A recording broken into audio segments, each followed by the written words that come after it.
Hola, muy buenas tardes a todos y muy buenas tardes a todas. Estamos aquí otra vez en el Salón Internacional del Cómic, en su página de Facebook, para asistir a una nueva charla de diálogos en red, una actividad que está organizada por la Fundación Cinemas Cómic, pero también por la Cátedra Cultural Moebius de la Universidad de La Laguna, que como saben ha desarrollado actividades antes, durante y después de la celebración de Santa Cruz Cómic. Hoy tenemos con nosotros a Eduardo Serradilla, vamos a tener una charla ¿Otra vez? otra vez, que Perdón. para mí es un tanto especial porque vamos a hablar sobre Wonder Woman y a este señor que hemos tenido varias veces con nosotros y que probablemente vamos a tener otras tantas más a lo largo de las actividades de esta cátedra. Lo conocí precisamente hablando de esto hace 3 años en la radio de Wonder Ujú. Woman y hoy continuamos con esa estela, pero antes presentarle. Es verdad que es una persona que no necesita excesiva presentación porque es conocido por todos los amantes del cómic, pero es divulgador, es periodista, es un crítico también de cómic y desde hace bien poco también es el responsable de las relaciones internacionales de la Fundación Cinemas Comic. Con él vamos a hablar esta tarde de Wonder Woman. Vamos a hacer una pequeña alusión a la película porque ninguno de los dos ha tenido todavía la ocasión de verla. Por eso vamos a pedir, por favor, que en los comentarios nadie deje ningún tipo de spoiler Mm. y sobre todo de lo que ha supuesto quizá Wonder Woman a lo largo del desarrollo del tiempo y de la figura de la mujer dentro de lo que son los personajes del mundo de la fantasía y de la ciencia ficción. Pero bueno, eso es lo que nos tiene que contar él, así que por mi parte, buenas tardes Eduardo, Buenas bienvenido tardes. y tú sabes que este es tu espacio, así que ya cuando quieras podemos empezar a hablar de la Mujer Maravilla. Ostras, ese era el nombre que se le daba De hecho, ese fue el nombre que le dio, ese fue el nombre que le dio Novaro cuando publicaba los cómics de DC. Eh, Cierto. yo admito públicamente, sin ningún tipo de pudor, que yo descubrí a Wonder Woman cuando tenía realmente conocerla, cuando tenía 12 años, cuando empecé a ver la serie de televisión en el Reino Unido, la serie de Linda Carter. Serie que se estrenó en el año 75, que en España llegó ya en los años 80.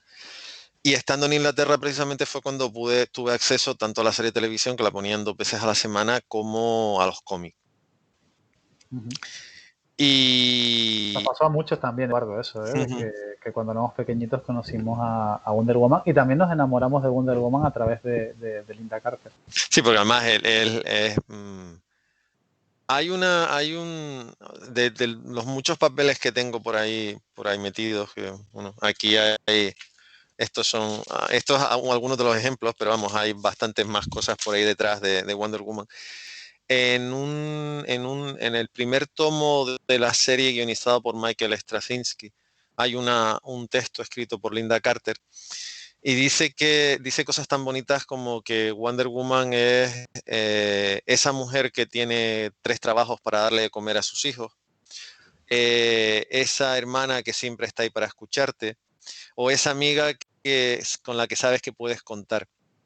Y termina diciendo una frase que yo la conocía de antes, una frase de Einstein que decía que en realidad el límite de las personas es su imaginación y tú puedes llegar a imaginar cualquier cosa, y realmente lo que consiguió Wonder Woman desde que debutó en diciembre del 41 fue darle, aunque lo leían más chicos que chicas, le dio un referente al sexo femenino que hasta ese momento no tenía. Uh -huh. Y que desgraciadamente han pasado muchos años desde que el personaje ha surgido, y lo estábamos hablando antes de entrar en directo. Todavía hoy día se hacen contratos donde tú y yo, por ser varones, cobramos más que cualquier mujer por el hecho de ser mujer. O sea, nosotros no tenemos que pedir nada, somos varones y ya se presupone que tú y yo vamos a ganar en teoría más que ella. Y eso fue una de las primeras cosas que el creador de Wonder Woman no le gustaba, aunque Uh en -huh. su momento él tenía muy pocas posibilidades de cambiarlo. Y sí, yo descubrí a Wonder Woman por la serie, y poco tiempo después, una década después justo exactamente, en el año 88, cuando me mudé a Madrid, fue cuando descubrí la revista Miss, que la revista Miss fue fundada por Patricia Carvin y Gloria Steinem, que es la persona responsable de que usted y yo estemos sentados hablando de Wonder Woman, porque si no llega a ser por Gloria Steinem, por la revista Miss y por el empujón o el tirón de orejas que le dio a ese cómic, Wonder Woman hubiese desaparecido, pero en los años 70 Wonder Woman no tenía ningún poder, era un personaje femenino más.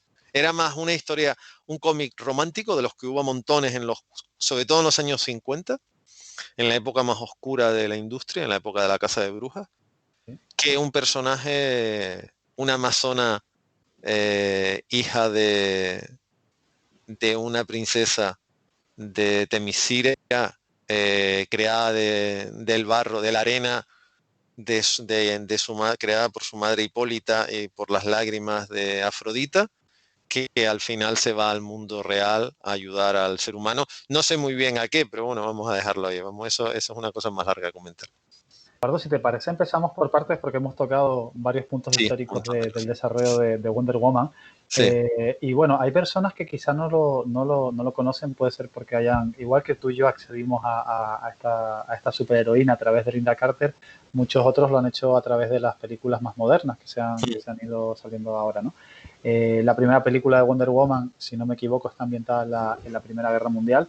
Ujú. Pero Wonder Woman es un personaje que no hubiera nacido si no hubiera sido o muchos, lo que muchos dicen, y me gustaría que dieras tu opinión al respecto, si no hubiera existido la Segunda Guerra Mundial y no hubiera existido esa necesidad de combatir de justificar la guerra que estaba teniendo lugar en Europa y en la que iba a entrar Estados Unidos. A ver, vamos por partes. Wonder Woman existe por tres razones. Una, porque tenía una persona muy inteligente detrás, que era William Moulton Marston, que era un señor que estudió Derecho, Historia, Psicología e Historia, entre otras muchas cosas en Harvard, en la Universidad de Harvard, cuando Harvard era posiblemente la mejor universidad de Estados Unidos, que contó con un editor que puede ser posiblemente uno de los mejores editores de la historia. Siempre se habla de Stan Lee, yo lo entiendo, pero Max Charles Gaines, el hijo de William Gaines, el creador del ese cómic, es posiblemente una de las personas que más ha hecho por el noveno arte en su historia. Fue la persona que convenció a National Periodic, hoy día DC, de publicar Superman, y fue el que le dijo que sí a William Moulton a publicar Wonder Woman. Y por supuesto el hecho de la guerra, porque el primer número de Wonder Woman, que se publicó en una serie que se llamaba Sensational Comics, es de diciembre del 41, justo el mes en el que el Imperio del Sol Naciente tuvo la maravillosa idea de bombardear la base militar de Pearl Harbor en la isla de Hawái. Eso está claro. Después, la segunda parte, las mujeres entraron a trabajar porque los hombres estaban en guerra, estaban en la guerra. Entonces, la mujer dejó de ser, como dice la madre, como dice Mafalda, el trapo y el paño de lágrimas, y empezó a formar parte de la sociedad. Y Wonder Woman transmitía unos valores. A ver, Molson era un tipo muy particular. Creía en el sufragio. Piensen que el sufragio femenino tardó la intemerata en llegar y tuvo que morir gente para conseguirlo. Creía no solo en la igualdad, creía que una mujer era más capaz de liderar un país, que tenía las ideas más claras, que tenía más empuje y que tenía mejor corazón. Y después estaba rodeado de su mujer, de Sadie Hallowell, una niña que se fue a estudiar a Harvard Derecho y tuvo que terminar en otra universidad porque en Harvard no podía, y después de la que fuera su secretaria, su alumna, secretaria, asistente y amante, Olivia Byrne. Entonces, también está Harry Peter, que fue el dibujante, se le suele nombrar muy poco. Tenía un estilo muy rígido y hizo mucho por el personaje. Pero en realidad Wonder Woman es un personaje creado por dos mujeres, sobre todo una con un temperamento terrible, en el buen sentido, con un empuje terrible. Situémonos en que una mujer ir a la universidad en los años 20 en los Estados Unidos o en cualquier parte del mundo era una rareza. Las mujeres nacían, crecían, se casaban, tenían niños y desaparecían de la sociedad. Y ella hizo eso, lo que pasa es que salió también estudió Derecho, Historia, Psicología como su marido, y encima le ayudaba a escribir los guiones. Yo creo que es una concatenación de muchas cosas, pero evidentemente, y ya antes te lo enseñé, este libro que no tiene edición en castellano, que se llama Wonder Woman, Los años de guerra. Estos son una serie de 3 libros publicados por Roy Thomas, el que fuera el guionista que trasladó las novelas de Robert Howard al cómic junto con Barry Wilson Smith, Roy Thomas. y que también ha trabajado en DC y escribió 3 libros, que son libros recopilatorios sobre los años de guerra de Wonder Woman, Batman y Superman, que es la sagrada trilogía. Y aquí te cuenta precisamente lo que hizo el personaje. De hecho, aquí hay historias. Wonder Woman se pelea con los japoneses en Filipinas y los derrota mucho antes de que el general Douglas MacArthur se bajara de una lancha, se mojara los pies y llegase a las playas, por ejemplo. Entonces sí, es un personaje que no hubiese surgido, no hubiese tenido las mismas posibilidades de haber sido otra época. Eduardo, es muy curioso porque, y un inciso y luego si quieres seguimos hablando de Wonder Woman, Sí, pero revisitar estos cómics es muy esclarecedor de lo que ocurría en aquellos momentos en la década de los 40 a nivel global, porque no recuerdo qué número de Superman era, pero Superman llegaba a llevar a Hitler y a Stalin ante la justicia por los crímenes de guerra que habían cometido. Y años después, a Estados Unidos no le temblaba el pulso a la hora de tenderle la mano a la Unión Soviética para ser aliados en la lucha contra el fascismo. Y a ver, y Batman llegó a entrar en un campo de concentración alemán. Lo que no se debe perder de vista es que la inmensa mayoría de los creadores, de la industria gráfica en esos momentos eran todos de origen judío. Entonces, hay que ver el primer número de Capitán América, que está escrito por 2 judíos, está escrito y dibujado por 2. Tanto Stan Lee como Joe Simon, sobre todo Joe Simon, y bueno, y por supuesto el caso de Jack Kirby, que no negaba, que se llamaba Jacob Katzenberg o algo así, estoy diciendo de memoria. Todos tenían una relación con Europa que en Estados Unidos, a ver, no hay que olvidarse que Estados Unidos entró en el 17 en la guerra, en la Primera Guerra Mundial, y fue la condición que puso Woodrow Wilson: yo entro en la guerra si me dejan montar la Sociedad de Naciones. Llegaron tarde, hicieron lo que pudieron, pero ya Europa llevaba 4 años metido en una trinchera sin ser capaz de andar 3 metros. Los americanos llegaron, hicieron lo que hacen siempre, que es llegar a montones con unos recursos que no tiene nadie, con la misma se fueron. Y del 18 al 39, a ver, lo hablábamos antes, el Partido Nacional Socialista Alemán, el Partido Nacional Socialista Americano tenía no sé cuántos miles de miembros. Sí. No solo alemanes, no solo hijos de alemanes emigrados, sino gente de Estados Unidos. Por lo tanto, tampoco es de extrañar. O sea, había, por supuesto que una reacción después, evidentemente, a ver, dicen que la cama hace extraños, o sea, la política hace extraños compañeros de cama, y tú ves la foto de Yalta y ves que ni Franklin Delano Roosevelt ni Winston Churchill están sentados, ni siquiera se están rozando con Joseph Stalin. Pero no les quedaba otro remedio, porque o eso o vamos a ver es lo que es. Entonces, y también no nos engañemos, o sea, los superhéroes en esta época además eran muy primarios, muy de blancos y negros. Yo no soy partidario de las deconstrucciones, y te lo dice alguien que se pasó 4 años escribiendo sobre Daredevil. O sea, a mí el board game no es lo que más me gusta de Daredevil. Me parece muy bueno, pero no es lo que más me gusta. Y lo digo públicamente.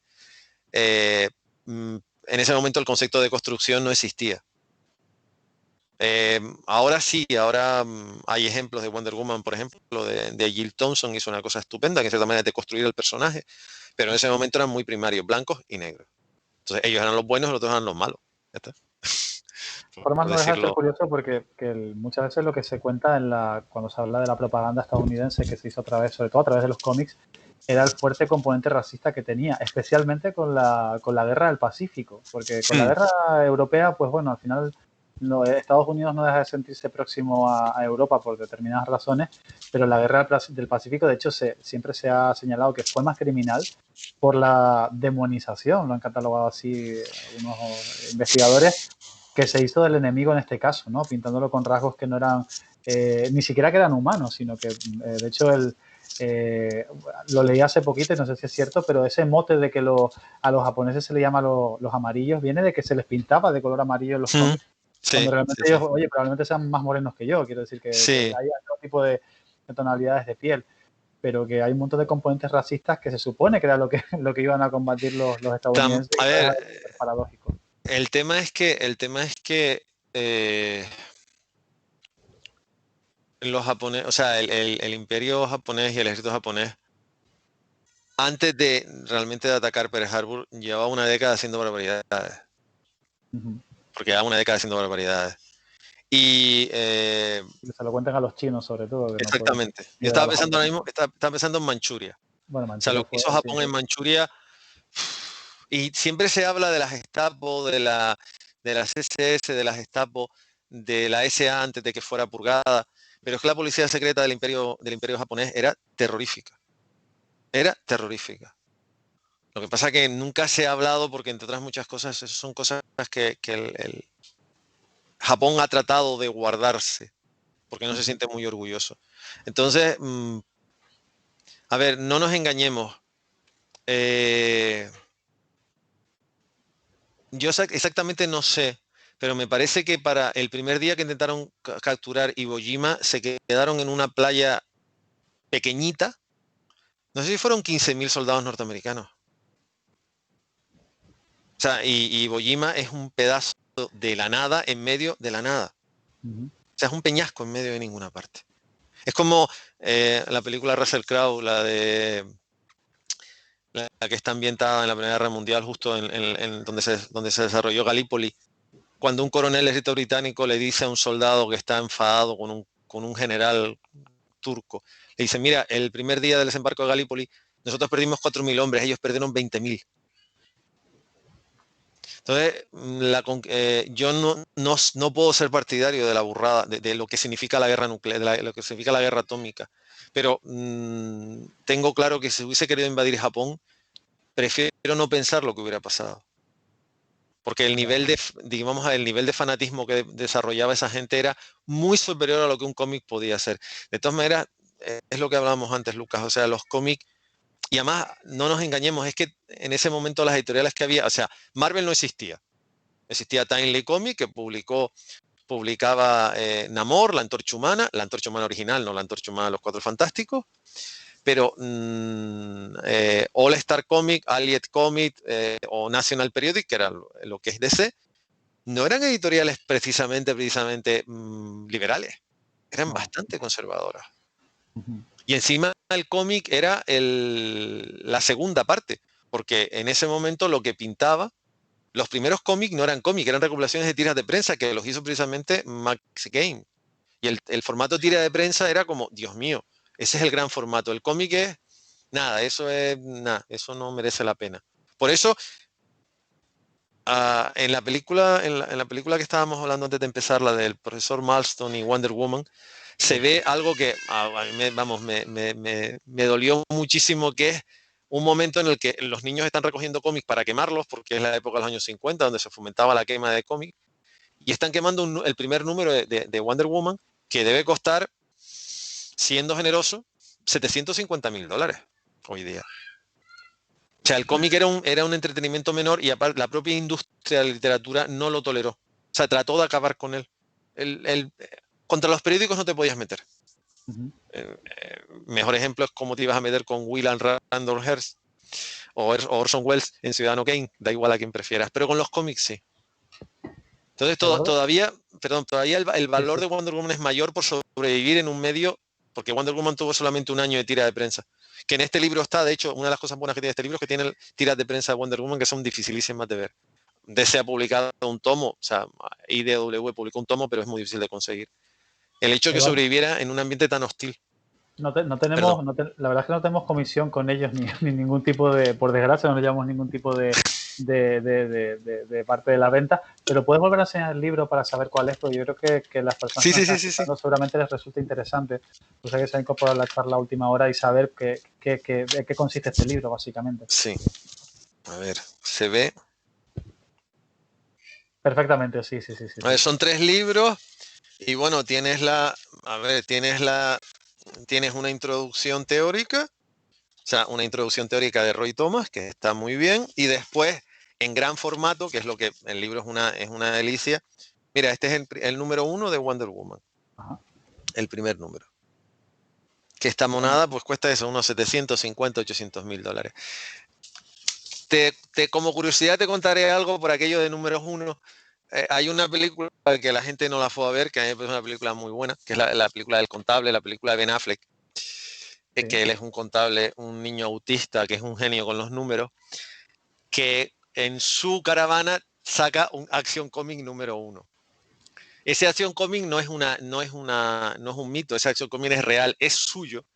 Y me parece que pagó $1.200.000 por ese número. O sea, ese Action Comic es de verdad. $1.200.000. Sí, a ver, la última vez que se vendió una Action Comic se vendió por $3.475.000. Mi madre. A ver, Y lo pillaron. es el santo grial. Es el santo grial. Es el primer número de Superman. O sea, Lucas, sin Superman, tú no serías director de una fundación ni director de un salón y yo no tendría una estantería llena de libros escritos por mí sobre cómic, modestia aparte, ni estaríamos hablando de Wonder Woman. Hombre, y yo lo recalco, y tú tampoco serías responsable de relaciones internacionales. Bueno, Eduardo, vale, sí, también. Vamos a ver, como estamos el 21 de diciembre, como no sé, bueno, a mí me va a venir Papá Noel más cerca porque está a 800 kilómetros, a ti te queda un poco más lejos. Pero, ¿verdad? O sea, Rovaniemi está a 850 kilómetros de Helsinki. Yo vivo en Helsinki, bueno, pues ya. más o menos, y aquí en este país se puede viajar.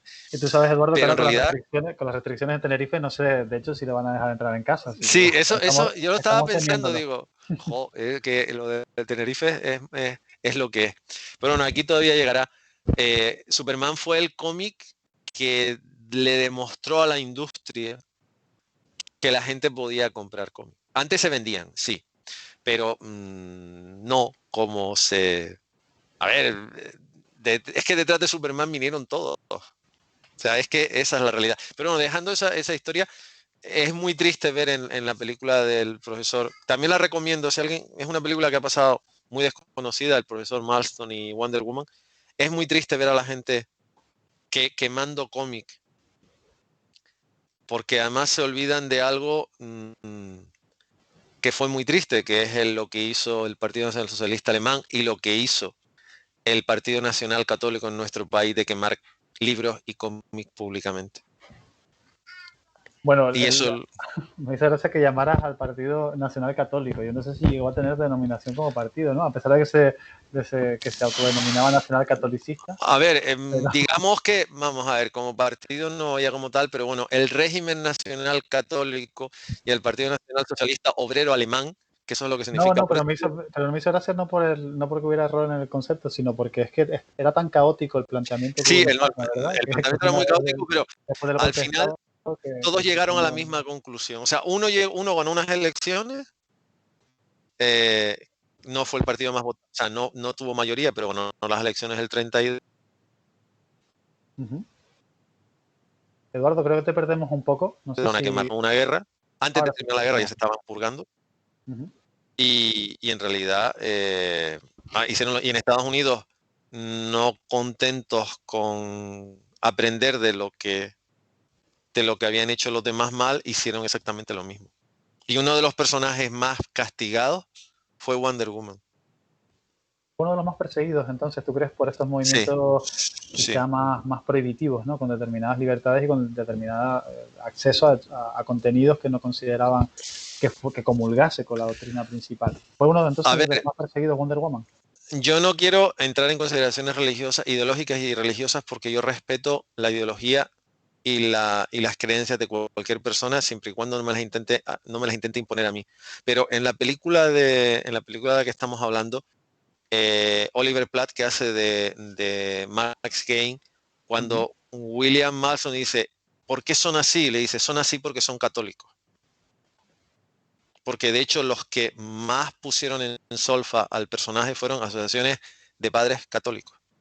No deja de ser Entonces, curioso, ¿eh? no, a ver, eran los años 40. Eduardo, mira a ver que está terminando el año y no nos queremos meter en un problema, ¿no? A esta altura No, de... pero vamos a ver, Es una a lo que te broma, voy no, por eso estoy contextualizando, eran los años 40. claro. Y, o sea, no solo tuvo problemas Wonder Woman, pero Wonder Woman tuvo los problemas que tuvo porque Diana la princesa Diana de Temiscira o Diana Prince, como se llamaba su personaje, su alter ego,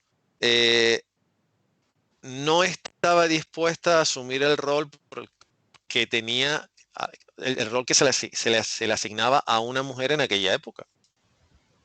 Una cosa, en tu caso y el mío, o sea, en ese momento, si tu padre era abogado y el mío era médico, normalmente tú tendrías que ser abogado y yo tendría que ser médico.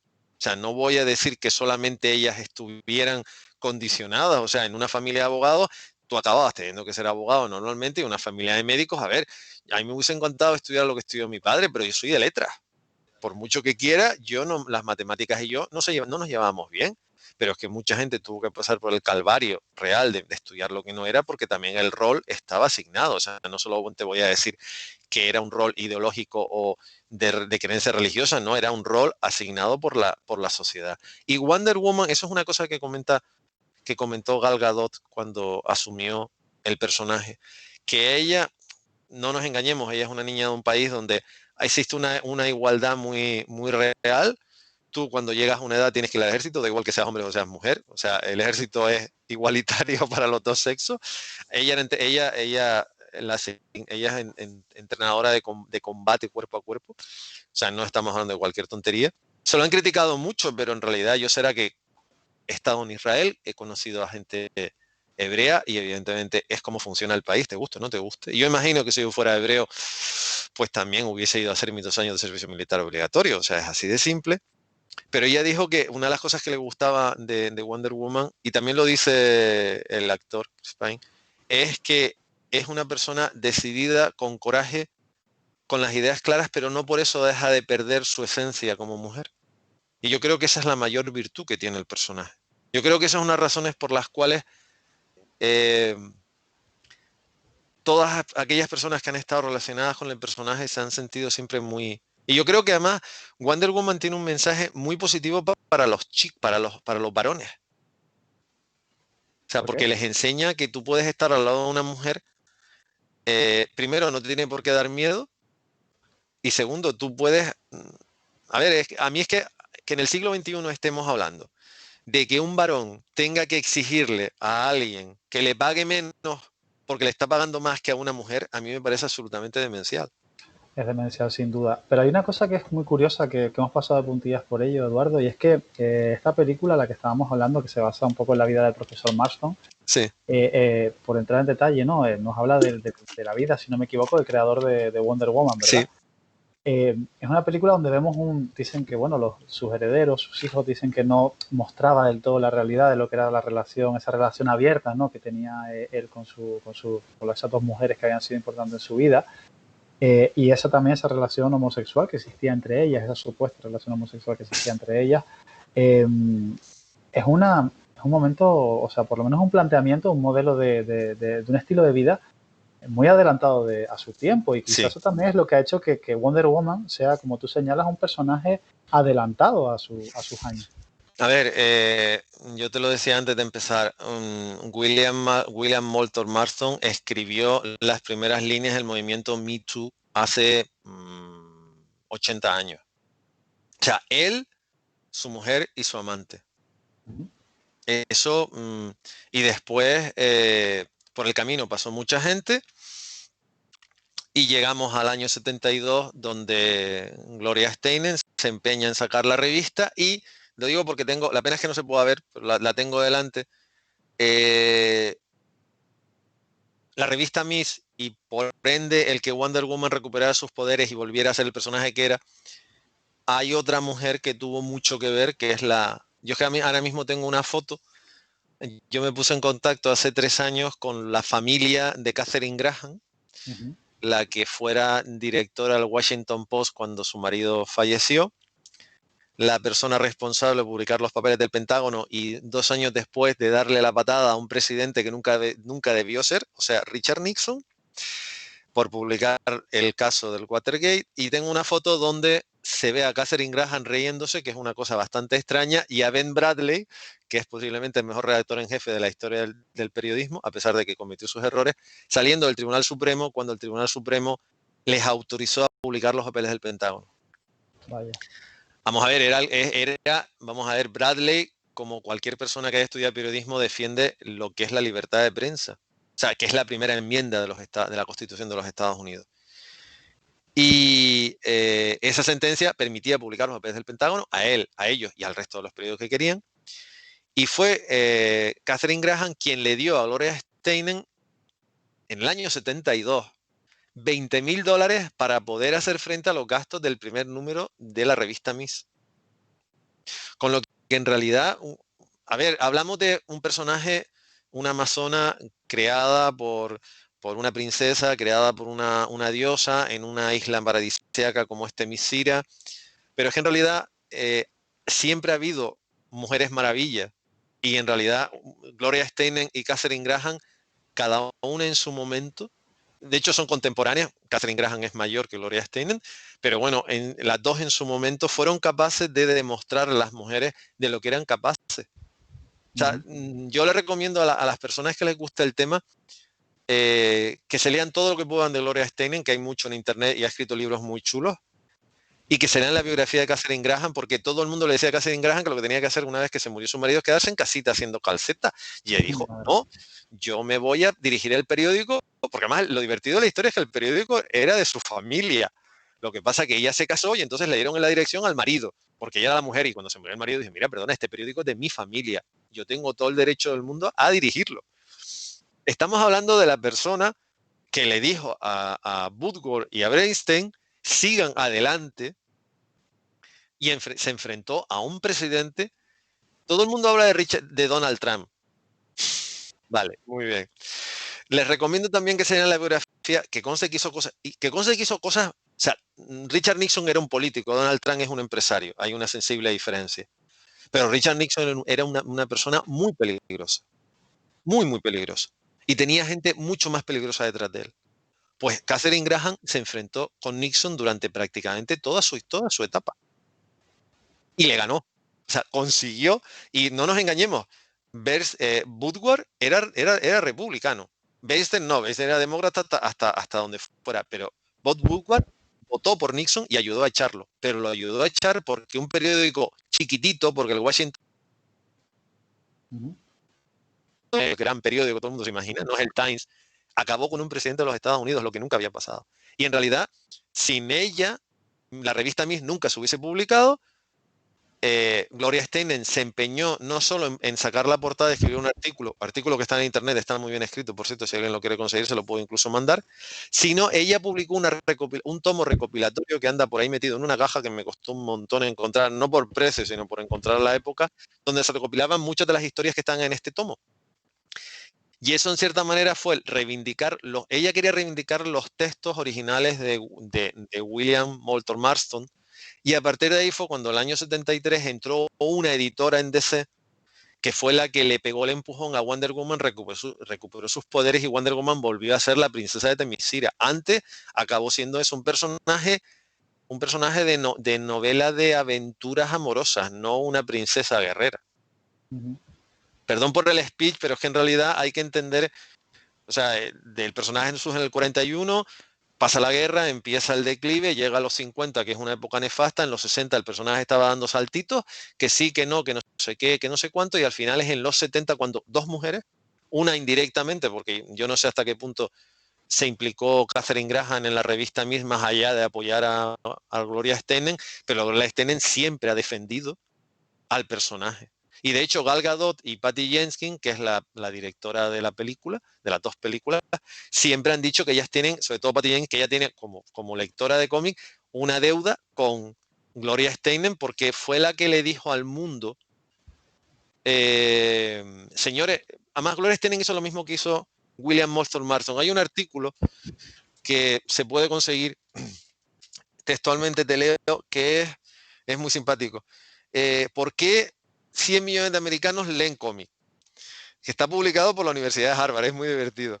Y entonces en ese artículo él defiende que las imágenes tienen un poder de comunicación que en la literatura nunca llegará a tener, más allá de. Y mira que los guiones de él son bastante complejos. El dibujante al principio se quejaba de la cantidad de texto que le metía y que aquello era imposible de meter entre el texto, las viñetas, los bocadillos, era imposible. Y Gloria Steinem recoge ese testigo diciendo, mire, los cómics son muy buenos para que la gente lea, que es una de las razones por las que yo siempre he defendido y siempre me he estrellado de una manera o de otra en España. Me vine a vivir fuera, en este caso a Finlandia, y me di cuenta de que aquí no, aquí la gente entiende. Vamos a ver, Lucas, aquí todo el mundo da por supuesto que un niño aprenda a leer leyendo a Cuanca, que es el Pato Donald, que son los O, cómics de Disney. o ateo también, vamos a decir Sí, que también un pero referente. aquí todo el mundo, aquí, mira, aquí a mí el director de la biblioteca de la Filmoteca Nacional Finlandesa, no te estoy Sí. hablando de cualquier persona, sino el director de la biblioteca de lo que sería la Filmoteca Nacional, lo que es la Finnish Film Foundation, me dijo que los guiones de Akuanka son muy buenos para aprender finlandés. Yo no he oído a ningún director ni directora de ninguna biblioteca en mi país diciéndome que leyéndote Wonder Woman, Superman, Spider-Man, lo que quieras, con eso aprendes. Y yo te aseguro que hay historias muy bien escritas que ayudarían a que un niño aprendiera a leer. O sea, y eso es un hecho. Eso no es decir, no, como vives allí, no, yo no estoy tirando por un sitio para otro, estoy diciendo una realidad. Bueno, de hecho, Eduardo, fíjate, no es por abrir la lata de nuevo, pero que hemos tenido declaraciones recientes como algunas que han llegado de Valencia, y repito que mejor no entrar en esa línea, que Sí, todo lo contrario, que han demonizado al cómic, además diciendo no solo que no es lectura, sino que tampoco es arte. Decías, Eduardo, que perdona por el speech, pero para sí, nada, porque creo que nombrar a Gloria Steinem es fundamental en este tipo de charlas, entendiendo además que ella ha sido calificada por muchas mujeres feministas como una de las feministas más grandes de la historia, por todo sí, sí, sí, sí, sí, por sí, sí. el favor que le ha hecho. Y es curioso, no deja de ser interesante, que parte de su lucha también se haya basado en el mundo del cómic, que siempre Hmm. parece que está relegado a un segundo plano, a un plano de entretenimiento, a un plano más, quizá más banal, y hay personas adelantadas que llegan a entender cuál es el potencial que se esconde detrás de la narrativa en imágenes, ¿verdad? Lucas, yo siempre digo, siempre he dicho siempre lo mismo y o sea, he sido columnista de opinión 18 años. Y bueno, y si las últimas columnas que he publicado en la web de la Fundación no dejan de demostrar que aunque esté hablando de cómic, sigo con la misma tendencia. Todo es una cuestión de memoria. O sea, yo aprendí a leer leyendo Dumbo, que es la versión de lo que sería el equivalente en Finlandia a Kuanka, que es Akuanka significa pato Donald en finlandés. Si a mí me ayudó, lo que me parece irracional e incoherente es porque tengo una determinada edad, reniego de eso. O sea, yo no tengo el coeficiente intelectual que tenía William Moulton Marston, que era increíble en comparación, pero entiendo lo que él dice. O sea, la narrativa. Hay un libro de una socióloga que se llama Diane Dondis, que yo estudié el primer año de facultad, que es Introducción a la alfabetización visual, que es cómo aprender a leer imágenes, que es algo que no se hace ni en la escuela ni en la Universidad Española, que aquí sí se hace. Y es cierto que este es uno de los países donde el diseño, fundamentalmente por culpa de Alvar Aalto, que es el arquitecto, diseñador y creador por excelencia del mundo finlandés. Y después también hay que entender que la cultura finlandesa se soporta en un personaje gráfico que es Moomin, pero bueno, eso ya es otra historia de la que ya en su día, si se tercia, hablaríamos. Eh, en realidad en nuestro país falta enseñar a la gente la importancia de las imágenes, de cómo se lee una imagen y ayudarles a tener filtros, porque en realidad uno de los grandes problemas que existe en la sociedad española es que la gente no tiene filtros para poder hacer frente al aluvión de imágenes que le caen todo el día. Cierto. Entonces no saben entenderlas, no saben filtrarlas, no saben calificarlas. Y el tema del cómic, a ver, yo no creo ni en verdades absolutas, ni en parcelar cosas, ni en nada de eso. Pero en realidad, si a mí me ayudó, eh, ¿por qué voy a relegar? Porque ya no tenga 4 años, ni 10, ni 15, sino ya pasé de los 50. O sea, para mí es una herramienta, a ver, no tiene que ver con cómics, pero tiene que ver con cultura popular. Yo imagino que cuanto menos habrás visto, aunque sea una secuencia de la serie de televisión del Llanero Solitario, la que protagonizó Clayton Moore. Sí. No, cuando Clayton Moore se murió, eh, yo estuve, organicé en su momento una exposición y di una conferencia aquí sobre Clayton Moore, sobre Larry Buster Crabbe, el actor que hizo de Flash Gordon y Buck Rogers, y sobre Joe Reef, el primer Superman, bueno, el segundo Superman, primero fue el serial y después el primer Superman en televisión. Y en la página web que hizo la hija de Clayton Moore, ella recopiló un montón de cartas que le mandaron la gente hablando de su padre. Yo le recomendaría a quien tenga tiempo que se meta en la página de la hija de Clayton Moore para que entienda lo importante que puede ser llegar a ser una serie de televisión tan simple como es la serie El Llanero Solitario en la vida de muchas personas. O sea, hay cartas que ahí me dejaron eso de que las lees y te tienes que quedar 5 minutos tratando de asimilar lo que estás leyendo. Porque no son cartas de gente de mi edad, incluso mayor que yo, son cartas de gente mayor que yo, porque la serie es de los 50, donde te dicen, hay uno que llega a decir que esa serie suplió a su padre. O sea, el llanero solitario era su padre porque su padre no estaba en casa. Entonces, el problema es que lo que tú no debes hacer es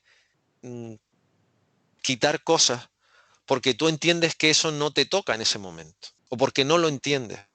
Yo siempre digo lo mismo, Lucas. Yo he estado trabajando en librerías especializadas y cuando alguna vez me viene un padre, yo le digo, mire, lo que usted tiene que hacer es venir con su hijo, o si va a una fundación a mirar libros, tiene que ir con su hijo o con su hija, ver qué es lo que le guste, sentarse a leerlo con él, porque así tendrá un referente para el que hablar. Otra de las cosas que le dio Wonder Woman a las chicas fueron referentes. A ver, ¿tú has leído Wonder Woman? La clásica. ¿Quién, yo? Sí, tú. Sí, sí, sí, sí. Vale, tú sabes quién es Etta Candy, que es esa amiguita gordita que está todo el día comiendo chuches. A ver, Sí, sí, Etta sí, Candy sí. es uno de los primeros personajes. A ver, no es Diana, es gordita, es bastante patosa, es muy impetuosa, pero es una de las mejores amigas, por no decir la mejor amiga de Diana. O sea, es que es increíble, ahí se nota mucho que él y ella, los tres sabían cómo funcionaba el ambiente universitario, cómo funcionaban las fraternidades. Eh, en estos cómics se plasma algo que hoy es políticamente correcto, que son las novatadas en la fraternidad donde vive ETA, por ejemplo. Ellos sabían cómo funcionaba la universidad, pero refleja no solo un personaje prototípico como puede ser Wonder Woman, en este caso Diana de Themyscira, sino personajes reales como esa Candy. Y yo creo que esa es la mayor virtud. Yo creo que la mayor virtud que tiene el lenguaje gráfico es que es capaz de darte referentes muchísimo más rápido que un libro. Y a ver, mejor o peor, cuando ya llevas 14 libros escritos, alguien te dice, mira, guapo, y estoy hablando de mí mismo, eres escritor, pero a mí me encantan los cómics. Claro. Yo defiendo los dos lenguajes. Yo creo que los dos lenguajes puedes convivir perfectamente. Y yo creo que el caso de Wonder Woman es un personaje. Eso, fue un personaje que fue capaz de salir y sobre todo yo creo que le hizo mucho, o sea, los años 70 fueron los años que salvaron al personaje. Primero fue la revista Miss y después fue la serie. Serie que ni fue bien, serie que el último año, la última temporada estuvo dando saltos, la interrumpieron, la volvieron a poner, la interrumpieron, la volvieron a poner. La película ha pasado del año 78, que terminó la serie 79, mejor dicho, hasta el año 2017. Hay no sé cuántos intentos, al final se consigue hacer por una actriz que no era precisamente de las más conocidas, pero yo sigo diciendo que es perfecta, porque es Wonder Woman. O sea, es Diana de Temis. Es que lo bonito que tiene tanto la serie de televisión de Linda Carter como la película de Gal Gadot, es que ella, ante todo, es Diana. Claro. Y después, y en eso le aplaudo el acierto a Zack Snyder en Superman vs. Batman, cuando ella aparece, es absolutamente maravilloso. Sí, es O verdad. sea, es fantástico. Pero además, y la cara de cuando le preguntaba, ¿viene contigo? No, es que no viene contigo. No, entonces, como diciendo, ¿y esta quién es? Date cuenta que además está Batman y Superman en la misma línea y Diana está adelante. Además, Eso no es estúpido. la música cuando aparece Diana es muy disruptiva, ¿no? No sé si estás de Sí, acuerdo. sí, Es una música muy rompedora. Y te quería preguntar, antes de empezar a leer las preguntas sí. de los usuarios, que nos han llegado algunas, si te parece el tema que se ha elegido para Wonder Woman, ¿te parece adecuado? Porque es cierto que no sé si tiene algún tipo de componente semiótico que a mí se me escapa y que seguramente tú habrás caído en él, pero me parece una música que no casa del todo con el personaje, pero no sé si persigue algún tipo de intención en ese sentido, siendo tan disruptiva, tan fuerte, tan, ¿no? tan En cierta, diferente. yo creo que también la música huye, eh, yo por lo menos no lo he visto así, la música huye de la banda sonora de la serie de televisión. Hombre, totalmente. O sea, Completamente están las antípodas, sí. exactamente, en cierta manera vamos a alejarnos de ese estereotipo que conste que tuve Te perdemos un poco, Eduardo, a ver si también recuperamos ya. Mira, políticamente te muy hemos recuperado. correctos. Repite lo último, Eduardo, porque te hemos No, perdido un que poco. la serie de Linda Carter tiene momentos también políticamente muy incorrectos, pero a ver, no deja de ser una serie muy deudora del momento en el que se hace. Digo, fue una serie que le dieron, yo tampoco sé ni siquiera cómo le dieron luz verde a esa serie. Pero oye, pero bendito sea, que le hayan dado luz verde. Todo No, sea bien. yo estoy encantado. O sea, yo siempre le estaré muy agradecido a Linda Carter por ser la Wonder Woman perfecta. El actor también lo hacía muy bien, el que hacía Steve Trevor también lo hacía muy bien. La serie tiene momentos realmente buenos y a una generación, en este caso la mía, pues yo soy más grande que tú, nos ayudó a conocer al personaje y sobre todo a darnos cuenta de que, bueno, que no se debe tener miedo a tener a una mujer decidida, fuerte, capaz e inteligente al lado tuyo. Que No, eso yo creo que es el mensaje. Esa serie refleja muy bien el mensaje de William Moulton Marston, como muy bien lo refleja la serie de la película de Wonder Woman. A mí el momento que me parece más bonito de la película de Wonder Woman es cuando Diana, que está en el Louvre, recibe el envío de Bruce Wayne, lo abre y es la foto de todos ellos en el campo de batalla. ah, es cierto, sí. Ese momento es absolutamente precioso, porque además quizá a la gente se le escapa, pero es una frase, hay una frase en la película de, perdón por los saltos que doy, pero bueno, en la película El Capitán a la Triste, cuando la Triste le dice al personaje que hace Eduardo Noriega, en el campo de batalla somos todos iguales, por mucho que el otro se resista a aceptarlo porque es un grande de España. Y esa foto pone a todo el mundo al mismo nivel. Así como en la presentación de Batman vs Superman, Diana está 2 pasos por delante, es la que lleva el escudo y es la que los defiende a ellos dos. En la película están todos al mismo nivel. Es Y verdad. eso para mí es el gran acierto. Vamos a empezar a Las leer preguntas. preguntas, Eduardo. Sí, por aquí nos pregunta, yo creo que lo conoces de algo, no sé de qué puede ser, a un tal Patricio García Sí, Lucha. sí, Dice que un saludo lagunero para los dos y una pregunta. ¿No fue una cierta deconstrucción del personaje de Wonder Woman la traslación a la que sometieron Mark Wolfman y George Pérez, llevándola del universo superheroico al universo mitológico griego, que precisamente fue en los años 80, tal cual la Hmm, actual película? sí, sí, sí, también. Yo creo que de construcción y reivindicación de, de las raíces del personaje. Yo creo que a mí te digo, será que el tema lo de la construcción me gusta menos, pero sí, yo creo que la gran virtud de esa serie, que además es, a ver, es preciosa porque todo lo que hace George Pérez es precioso, o sea, realmente increíble, pero Wolfman supo entender que Diana tenía unos orígenes, a ver, no nos engañemos, el hecho de escoger una amazona no es casualidad, o sea, tanto él como ella, o sea, tanto William Marston como Sadie Holloway, los dos estudiaron historia, y sobre todo le encantaba la historia griega. No es casualidad que escogiesen esos antecedentes, pero yo creo que los cómics no lo habían explotado. En realidad, eso es una cosa que comenta Gloria Steinem en una entrevista que estuve leyendo esta mañana. Y bueno, y también lo comenta, este libro también lo recomiendo mucho. Esto está escrito por una profesora de Harvard que se llama Jill Lepore, que lo hace muy bien. Este libro creo que no tiene traducción en castellano. Eh, Tanto ella como Gloria Steinem, como Trina Roberts, que es otra guionista, como muchísimas otras mujeres, y yo personalmente coincido en que, desgraciadamente, cuando William Marston, que murió, el año 47 fue el mismo año, murieron los dos a la vez, Max Kane y William Marston murieron los dos en el año 47. Los que vinieron después no supieron entenderla, salvo gloriosas excepciones. Y yo creo que cuando George Pérez y Wolfman se hacen cargo, no solo la entienden, sino vuelven a una época donde el personaje puede brillar incluso más de lo que podía haber brillado anteriormente. A mí me parece existe edición española, yo la recomiendo, o sea, yo la tengo justo aquí detrás, en una estantería aquí. De hecho, espérate, a ver si consigo sacar, un tomo, lo tengo aquí. A ver si lo ¡Tachán! encuentras, Eduardo. Ahí Aquí está.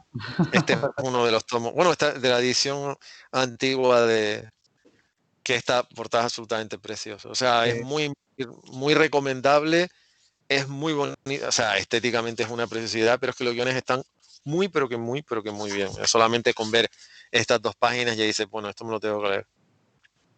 Sí, está chulísimo. Sí, totalmente de acuerdo. O sea, de construcción, sí, yo creo que de construcción y evolución. Yo creo que fueron capaces sobre todo de explorar aquello que hasta ese momento no se había explorado con el personaje. Eduardo, yo creo que un poco lo has ido contando a lo largo de la charla, pero Silvia Machado pregunta ¿qué opinas de las variaciones que ha tenido Wonder Woman, o Mujer Maravilla, como prefieres llamarlo, dice ella, a lo largo de los años? ¿Crees que ha conseguido evolucionar con la sociedad llegando a representar a una mujer de la época? Toma ya. Las preguntas difíciles siempre vienen al final del examen, Eduardo. A ver, en los años 40 sí. O sea, es que el tema lo acabo de decir. El problema de Wonder Woman es que una vez que se muere su creador, hasta los 70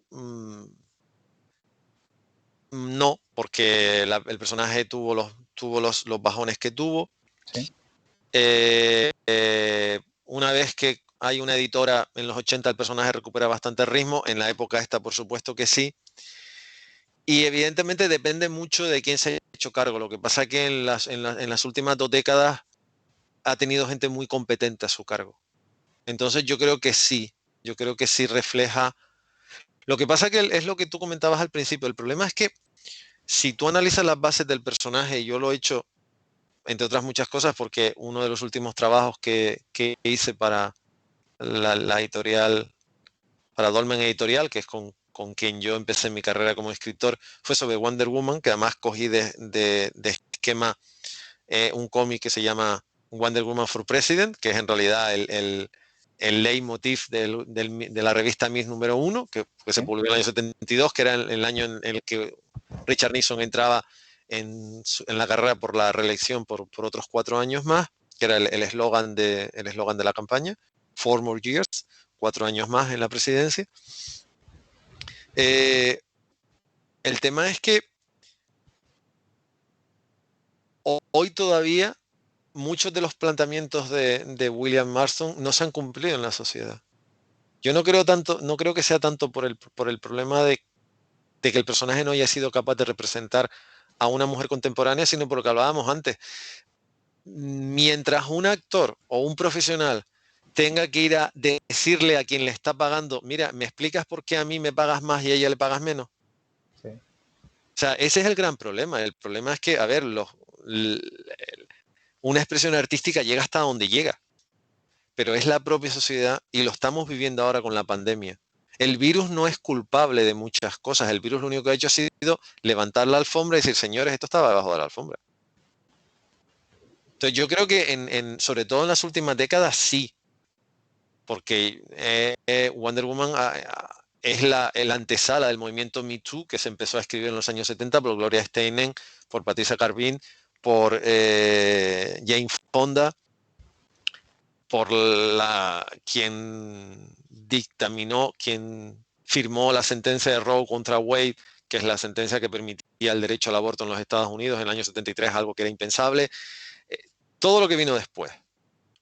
Pero todavía se está celebrando como una gran noticia que la que en principio, si no pasa nada, va a ser vicepresidenta de los Estados Unidos sea una mujer en el año 2021. Sí. A ver, este país, yo llegué a este país con una presidenta que ha estado de presidenta hasta ayer por la mañana y Hablamos de yo puedo asegurar, Finlandia, Serradilla, sí, de para que todo el Finlandia me mundo lo refiero. sepa. Sí, sí. Cuando yo ya aterricé en Finlandia había presidenta y ha estado de presidenta hasta hace una legislatura y media. Y el Ujú. país no se ha hundido, ni muchísimo menos. Entonces, ¿que ha conseguido representarla? En muchos aspectos, sí. Yo creo que más que representarla ha conseguido ser un símbolo, que a veces es más importante. Yo creo que, por lo que decía Linda Carter, porque en realidad hay muchas mujeres maravillas, hay muchas Wonder Woman, hay muchas mujeres capaces de conseguir lo que es impensable. Porque Diana al final, esta, vamos a seguir enseñando cosas y eso que ninguna editorial nos paga, eso tendremos que solucionarlo. Esta historia está escrita por Jill Thompson, creo que tiene versión en castellano. Yo siento no enseñar versiones en castellano. Bueno, la de Wonder Woman George Pérez sí es castellano, pero esta es una versión en inglés. Aquí es donde se plantea el hecho de que Diana fue una niña mimada que por culpa de ella pasaron muchas cosas. Esto sí deconstruye el personaje en realidad. Pero en cierta manera plantea también lo que pasa cuando tú le consientes mucho a una persona. Mm, es que es eso, es que estamos hablando de cosas que en teoría no tendríamos que estar hablando. Eduardo, además en esa línea yo creo que podemos responder a la siguiente pregunta que también nos lanza Patricio y que dice bueno, que quiere saber qué significó la aparición de Wonder Woman en un universo superheroico que en ese momento estaba plagado de personajes masculinos. A ver, yo lo dije antes, Wonder Woman no es el primer personaje. Mira, además aproveché Ujú. porque hay un par de personas que no tenía ni idea que existían, lo admito públicamente, porque yo, a ver, tengo la edad que tengo y de vez en cuando tengo que comer y dormir, sobre todo dormir. Lo de comer lo puedo solucionar. Mira, antes yo comenté Black Cat, la primera Black Widow y Miss América, pero también existía, fíjate lo que son las cosas. Amazona de Mighty Woman, Astron de Cocodrile Queen, o sea, la reina Astron, la reina cocodrilo Astron. Miss Victoria, Pat Parker, War Nurse, Pat Patriot y Phantom Lady, ese sí lo he leído yo, y Red Tornado. O sea, había un montón de personajes femeninos en cómic. Lo que pasa es que, a ver, también hay que entender que cuando estos personajes se publican en los años 30, el cómic era totalmente secundario. A ver, a ver cómo digo esto y que se entienda. Es que la base sobre la que se sustenta el personaje en sí está tan bien hecha. O sea, los diálogos y las situaciones que se viven en los cómics de Wonder Woman, aunque el dibujo sea, digamos que, no sé, no es el dibujo, no es, por poner un ejemplo, a ver, ¿se ve esta portada más o menos? A ver, déjame comprobar. Se ve, sí, sí, A sí, ver, sí. esta es el número donde a Wonder Woman le cortan el pelo, que Ahí no se es le ve con una el pelo cuestión corto. baladí. Sí, sí. Sí, esta portada es de Adam Hughes. Ajá. A ver, no hay nada que comparar. Y yo conocí personas. De hecho, voy a presumir, tengo una Wonder Woman dibujada por Alan Hombre, Eduardo, pues hay que peso, ¿eh? Hughes, que me hizo en Barcelona hace un montón de años. Además, me dijo, ¿qué quieres? Digo, una Wonder Woman sobre la marcha, me salió sobre la marcha. Estaba en la sala de prensa, era el último día, ya habíamos terminado, entonces nos sentamos todos juntos. Me dijo, ¿qué quieres? Digo, una Wonder Woman. A ver, esto no tiene nada que ver con el dibujo de Larry Peters, está claro. Pero Hombre, a ver, hay un mundo, ¿no? las situaciones están tan bien planteadas, son hasta cierto punto tan reales. Y ella, a pesar de ser una princesa amazona, es una mujer. Es que se nota mucho lo que se ve en la película, que él cuando escribía los guiones, los escribía, se los enseñaba a quien se los enseñaba y ellas decían, cambia esto, pon esto, haz no sé qué, haz no sé cuánto. Yo creo que lo que hizo Wonder Woman fue plasmar en un cómic, a pesar de ser una heroína, eh, cuasi mitológica, un personaje real. Yo creo que esa es la mayor validez que tiene el personaje.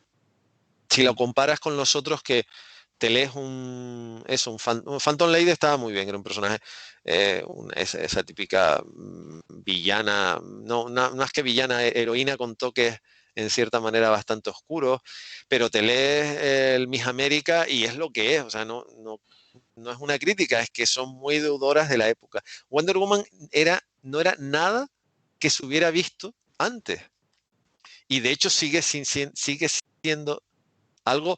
Vamos a ver, Lucas, yo creo que tú sabrás que hay un código no escrito que dice que los superhéroes no matan, Sí, bueno. salvo Sí. Punisher, Sí. que no deja de ser un sociópata con estrés postraumático que ve cómo le matan a su familia.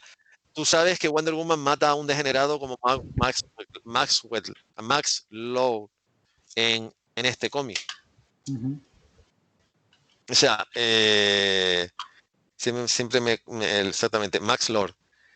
Tienes que entender por qué lo hace, evidentemente. Pero y ahora mismo yo lo tengo delante. El momento en el que ella lo coge por el cuello y le rompe el cuello, que más se oye el clic, eso puede ser una de las viñetas más salvajes que se hayan hecho en la historia. Y lo hace un personaje que siempre ha sido... Es que además Wonder Woman te permite jugar a eso. Eso demuestra la validez del personaje. Yo creo que, pero por lo que hablábamos antes, porque es que William Moulton Marston empezó a escribir un personaje a finales de los años 30 que da el salto y viene a ser en cierta manera quien apoyó a Liza Milano y a muchas otras actrices, bueno, y a los varones que hemos apoyado al movimiento, de los cuales me incluyo, por reivindicar algo que es absolutamente normal, que somos iguales, independientemente de nuestras diferencias fisiológicas y de mentalidad. Uh-huh. Lo que pasa es que lo hizo a final de los años 30. Sí, fue un momento revolucionario. Eduardo, si te parece, porque ya hemos llegado a la hora y si quieres por terminar un poco, por cerrar la charla, hemos hecho ese repaso histórico a la figura de Wonder Woman. Yo creo que la pregunta de Rubén Esteban, que es una de estas personas que nos sigue incondicionalmente en todas las charlas que hacemos en el Salón del Cosa a la Cómic cual agradezco. Tenerife, hombre, hay que agradecérselo, la verdad que siempre está ahí el chaval. Nos dice, hola, ¿creen que la nueva película de Wonder Woman, se refiere a 1984, es una exploitation de los años 80? A mí me huele a eso, dice. Es verdad que ahora hay mucha exploitation, ¿verdad? De los años 80 en las series de televisión, de esa estética, de ese look. A ver, te pongo un... A ver, yo no he podido verla. Pero yo tuve una conversación precisamente sobre eso con Salva Rubio, el guionista del Fotógrafo de Mauthausen, en el último evento al que pudimos acudir, tanto él como yo, que fue el Salón del Cómic de Valencia, los 2 últimos días de febrero y el primer día de marzo. ¿Eduardo? Es verdad que los años 80 tienen una magia, en cierta manera, que parece que no tienen otras décadas. Pero también es cierto que se está pecando de sobreexplotar los 80 en detrimento de los 70. Los primeros fueron los años 50. Sin ir más lejos, Regreso al Futuro viaja a los años 50, no 40, no 70. Se va a los 50. Exacto. Eduardo, no sé si estás de acuerdo que es porque son décadas en las que ha pasado su infancia una parte de la audiencia. ¿Su infancia o su juventud? Son décadas donde ha coincidido. Entonces, claro, esas décadas van coincidiendo, ¿no? Y se van reivindicando con el paso del tiempo porque son las que cada una de las generaciones ha visto de una manera más mágica, ¿no? Y los 80 son, los 80 son es la época donde pudimos empezar a tener las películas en casa. O sea, los vídeos, yo te lo digo por el trabajo que estaba haciendo y sigo haciendo. Yo he estado revisando el periódico Variety de los mediados de los 70 hasta principios de los 90. Ya a finales de los 70 se vendían vídeos en Estados Unidos, pero la proliferación del vídeo casero fue en los 80. Entonces fue fue la época, fue la década del videoclip, fue la década de una estética diametralmente opuesta, fue la época de las televisiones, fue la época también de la multiplicación de las televisiones, fue la época de la eclosión de los videojuegos. ¿Cierto? O sea, hubo muchas cosas que no existían anteriormente. Los videojuegos son de finales de los 70, pero sobre todo es la época del resurgimiento de cierta marca de ordenadores cuyo creador murió, cuyo principal baluarte murió hace unos años. Sí. Que hay un anuncio icónico hecho por Ridley Scott de esa marca. De 1984, ¿no? Exactamente, No. De 1984, exactamente, que es un anuncio que yo tuve que estudiar en la universidad porque yo entré en la universidad 4 años después y fueron los primeros anuncios que me pusieron.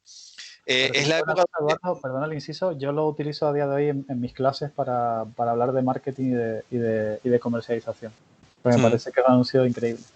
Sí, no, es que es más que un anuncio, es una película en miniatura. Mm. Pero fue el momento donde, por ejemplo, la publicidad dejó de ser y hablando de facultades, pues, tú hablas de una facultad, yo también hablo de cuando yo estuve, dejó de ser un mero soporte para vender y se convirtió en otra cosa. Es la década, los 80 es la década de la reivindicación de los anuncios en el Festival de Cannes, Los Leones, donde se demostró que España era capaz de hacer unos anuncios increíbles que después no se veían. O sea, Sí. es la década, los 80 es la década del SIDA. Todo el mundo está hablando del COVID-19. La gente se ha olvidado de que el SIDA era muy democrático, se llevaba a todo el mundo por delante. Es verdad. Pequeños, mayores, grandes, chicos, hombres, mujeres, da igual la nacionalidad. Fue la época donde la publicidad empezó a demostrar que tenía un poder más allá de vender. Porque sobre todo en el mundo anglosajón, la publicidad fue fundamental para tratar de parar esa pandemia. Entonces los 80 son muy importantes, sobre todo a nivel de comunicación, a nivel de estética son muy importantes, pero no se debe abusar. Y yo estoy de acuerdo que sí, que están pecando de ¿por qué Wonder Woman 1984 y por qué no Wonder Woman for President 1000 años en el futuro? Que es exactamente la portada del cómic, que además está también en esta historia, que fue la que yo utilicé. Fue la excusa que utilizó Gloria Steinem en su día y fue la excusa que yo utilicé hace 3 años porque yo llevo dándole vueltas a Wonder Woman prácticamente todo este lustro. Entonces, sí, sin haber visto la película, sí, yo cuando leí la 84 digo, ¿y por qué 84? Pero también te podía decir por qué Marty McFly se va a 1955. Claro. O sea, se podía ir a cualquier otra época. No sé, Marty McFly en la Primera Guerra Mundial también molaría. No, lo que pasa es que en ese momento, sí, no, pero en ese momento apareces con un DeLorean y no, tampoco molaría tanto. Bueno, vamos a dejarlo. Un crossover complicado, ¿eh? Sí, eso Se está sí. Pero, por planteando. ejemplo, hay una historia, en cómic hay una historia muy divertida está muy bien, de Wonder Woman, de Linda Carter, que conoce a la mujer biónica, o de Mm. Wonder Woman que conoce al Batman de los 60. Por ejemplo, en los 60 está el Batman, que es muy icónico. Hombre, Eh, hombre, y tanto. por eso te digo que, Estamos hablando de la banda de Adam West, ¿no? sí, sí, el Batman televisivo por excelencia, nada que ver Sí, con sí, sí. el Batman de Adam West, el Batman de las onomatopeyas. Sí, como todo todo tiende a... Cuando algo funciona, a ver, es que yo, perdona por lo que voy a decir, pero como lo conozco porque me educaron muy bien, el cine por encima de todo es un negocio. La vertiente artística es preciosa, pero el cine ante todo es un negocio. Entonces, si algo te funciona, mientras te funcione, tú vas a seguir explotándolo. Claro. Ya está. Y ahí no sigo más porque ni es el momento ni es el lugar, pero lo siento. Pero habrá más charlas, Eduardo, habrá más charlas para que podamos hablar de estas cosas y incluso cuando ya vayan a estrenar a lo mejor Wonder Woman años 50, pues igual repetimos con otra charla que espero que sea antes de dentro de 3 años y podamos Lo que volver pasa a es hablar que de hay estas cosas, cosas. Lucas, que no se pueden decir. O sea, me refiero, hay cosas en las que en determinados, por lo menos es lo que me enseñaron, hay conceptos, circunstancias y elementos de cada disciplina que no los puedes contar porque están dentro y ahí se tienen que quedar.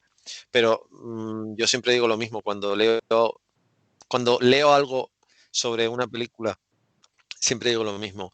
Me parece muy bien tu versión estética, tu versión personal, pero no sabes cómo funciona este negocio.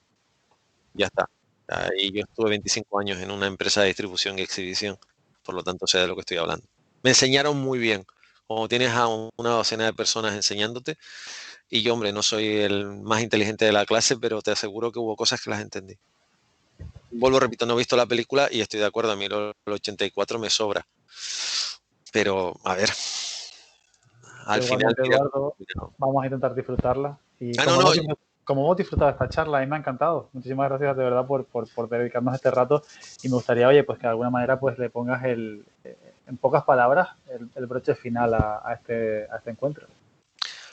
yo diría lo que decía William Morton Marston. Lean cómic sin prejuicios, déjense seducir por el lenguaje gráfico y sobre todo si eres varón,